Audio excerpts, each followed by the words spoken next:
And for Lynn Findley, those words, be part of the solution, meant far more than fixing a leaky faucet. Instead, they were the foundation of a work ethic that defined his life. Growing up on a farm, Mr. Findley worked hard consistently and always gave his best effort, because for him, hard work wasn't a choice, but rather his duty to his community and his country. He became a proud Vale graduate and will start his career in the BLM as a summer worker. As he worked for his country, he rose the ranks, going from an assistant district manager to eventually managing the entire nation's BLM aviation program, daily making huge decisions, leading discussions, and building networks. The hundreds of millions of dollar budgets would be more than enough to overwhelm anybody. But Findley did not swerve from his position. He made billions of dollars worth of impact towards improving fire fuel management, causing less risk for fires to come, for years to come. But true heroism isn't just about managing the many resources, schedules, and budgets under his care. It's about fighting for those that fight for you. Lynn Findley witnessed a tragedy. A brave airmen were losing their lives, not to the fire, but to failing equipment. Each year, up to 9 families receive the worst news anyone could ever get due to worn-out air tankers. While others debated the immense financial cost of a replacement, Lynn Findley saw only one cost that truly mattered: the cost of a life. He took a stand that was nothing short of courageous, refusing to budge an inch. When it came down to it, he didn't save money. He saved our everyday heroes. Today, when those brave men and women climb into reliable aircraft, ready to risk everything for us, they do so because Lynn Findley placed their safety above all else. He didn't just manage a fleet, he defended the defenders.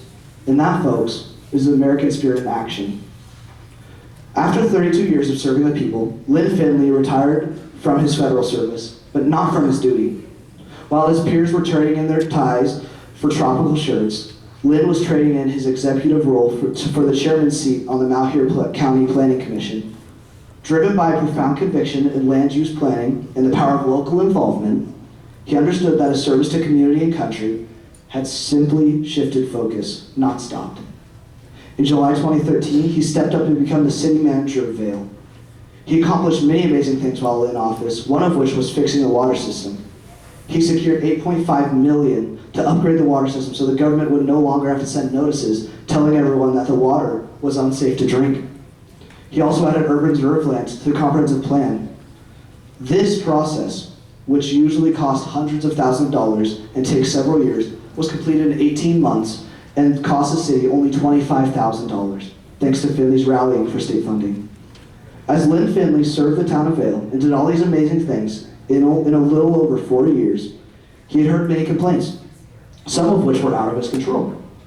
Instead of grumbling about the problem, he decided to continue to follow his family mantra. He would become a state representative, and 2 years after that, he would go on to be a state senator for 6 years. During those 9 years, 7 years, my bad. Sorry guys. During those, 2 years as representative, 7 years as a senator. During those 9 years of his legislative career, nothing short of excellence persisted. Lynn garnered over $100 million worth in projects for his district. Some of it went to installing a 2 water pump for Vale's water system that could self-clean, extending NISS's water system to the Treasure Valley Reload Center, allowing for continued development growth, and even securing funds to finish TVCC's tech building, a huge part of the college and community. Part of the way he was able to secure such amounts of money was through educating his colleagues on the rural areas of Oregon and the issues present there. He would bring legislators over to rural towns, including Vale, leading tours, showing them the importance of these towns, and conducting fact-finding missions, educating them against the common rumors and stereotypes put up against small towns such as ours. At one point, he had 20% of the Oregon State Senate in Malheur County for 4 days, helping them to learn and understand the communities, structure, and struggles of each in much more detail than they could have found on the internet. When it came time to vote, his colleagues weren't just voting on a bill. They were voting for people and places they understood, helping Lynn gain crucial support, not just for Vale, but for the entire rural farming community. But Lynn didn't just play offense, he played defense. He was a saving grace against harmful legislation that would have tied the hands of small farmers and against misguided budget suggestions that had no use. His impact was amplified through key committee rules, where he was able to shape policy from within, including serving as a vice chair of the Senate Energy and Environment Committee, and also being a member of the State Finance and Revenue, a member of the Joint Ways and Means, and a member of the Joint Transportation Committees. With a full career under his belt, and doing more than enough good for 10 men in his one lifetime, Lynn could have finally put on the brakes and relaxed. But Mr. Findley still continues to carry out his duty to the Vale community, being on the Valley Family Healthcare Board of Directors and also on the Vale FFA Scholarship Board. His story is a living testament to a simple, profound truth. Service doesn't have an expiration date. Lynn Findley's entire life, from the farm to the BLM, from City Hall to the State Senate, was built on an unshakable belief that this country is not a finished product. It is a house we are all asked to build and defend, one timber, one stone, one life-saving air tanker at a time. He didn't seek the spotlight, he sought the solution. He didn't pursue power, he pursued duty. He is a man who proved that true patriotism isn't just about waving a flag. It's serving your country. It's about securing the water for your neighbor, protecting the funding for your local college, and ensuring that our heroes can come home safely to their families. When we honor Lynn Findley, we are not just honoring a man. We are celebrating the best of the American commitment to one another. He didn't just tell us to be part of the solution. He was a shining example of it. Lynn Findley, can I have you come up here and receive the words you have so completely earned? Let's get some applause for you.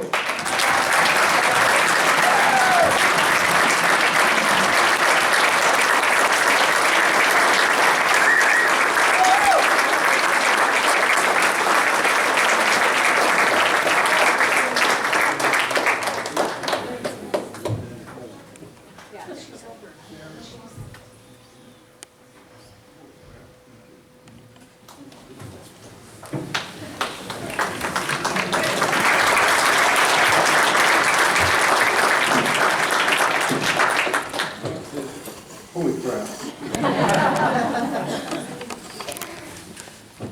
I should just say thanks and go sit down as you get over. But I'm not. You're a hell of a speechwriter.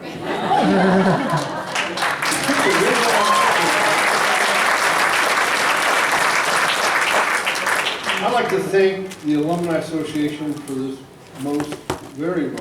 utmost humbling honor. It's an incredible experience for me to be standing here tonight in front of you. Okay.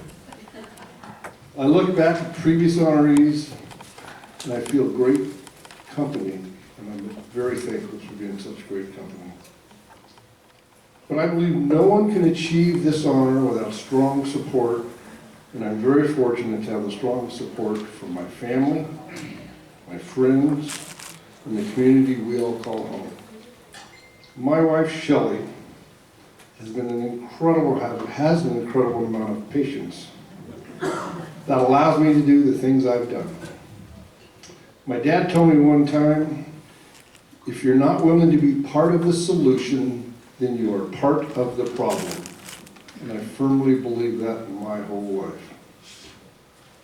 I'd like to thank my many family members for coming over, cousins from near and far supporting this evening, our daughters Elizabeth and Amy, my bonus daughter Dee Dee, my grandson Nick, and his special guest Lillian for coming. Family, friends, community support are some of the driving factors in my quest to improve and advocate for the place we call home. When I was young, I remember my grandfather was having trouble with the BLM. I know that's a surprise for most people. Over grazing adjudication in his allotment. I remember coming into his house and Senator Wayne Morris was sitting at the dinner. And I thought, wow, that's pretty darn cool. Current U.S. Senator sitting at my grandpa's house, listening to him whine about BLM. I believe that is something that every person who serves in political office should do, and I like to think I did that on many occasions. Listen to everyone. But you all know if you serve in statewide politics in Oregon, then you can expect to spend a great deal of time in Salem. and the rest of your district. In my case, my district encompassed 43,000 square miles in the state of Oregon. All of Eastern Oregon per se, Southeast Oregon. I spent a lot of time traveling. It seems that nearly every time I drove down my driveway, something would happen at home, such as tree falling across the driveway, bulged discs, cattle breaking down the fence, plumbing leaks, broken fingers, broken ankles, twin calves, major snowstorms, just to name a few. Shelley was able to conquer these challenges while I was touring the state, attempting to convince my colleagues that Oregon doesn't stop, Eastern Oregon doesn't stop at Bend. I had a much better deal than she did, and I'm extremely lucky that I have called her my wife for nearly 52 years.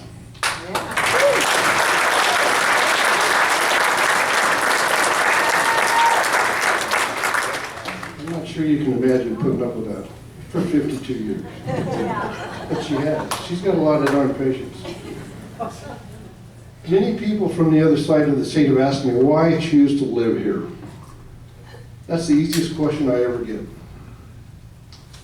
All you have to do is look around the organizations such as this Alumni Association, the Vale FFA Scholarship Foundation, Poverty to Prosperity, and the Vale Community Coalition are just a few prime examples of our community working together. They are great examples of community involvement in reasonable development and providing opportunities for continuing education and recreation opportunities for our future. Our youth is our future. And this time I'd like to thank Paramount Gold for their large donation to the Alumni Association and sponsoring my table. I must give a shout out to the Alumni Association Board of Directors, Dennis and Bobby. This could not happen without those folks. And all the volunteers putting all the work into this. This is no small feat in putting together a dinner like this and an event like this. Finally, 7U Catering. Where'd you go? Holy crap. How was your steak? Mine was pretty darn good. Woohoo! Thanks again for this great honor. I'm humbled by it. I'm still in disbelief. This is a great honor. There's some great folks here. This is a great damn community to be involved with. And thank you all.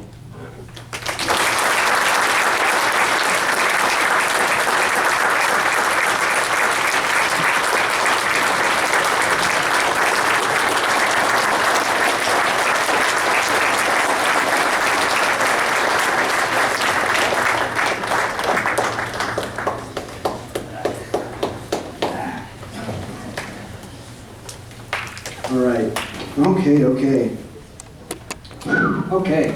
All right. So, where's Bobby?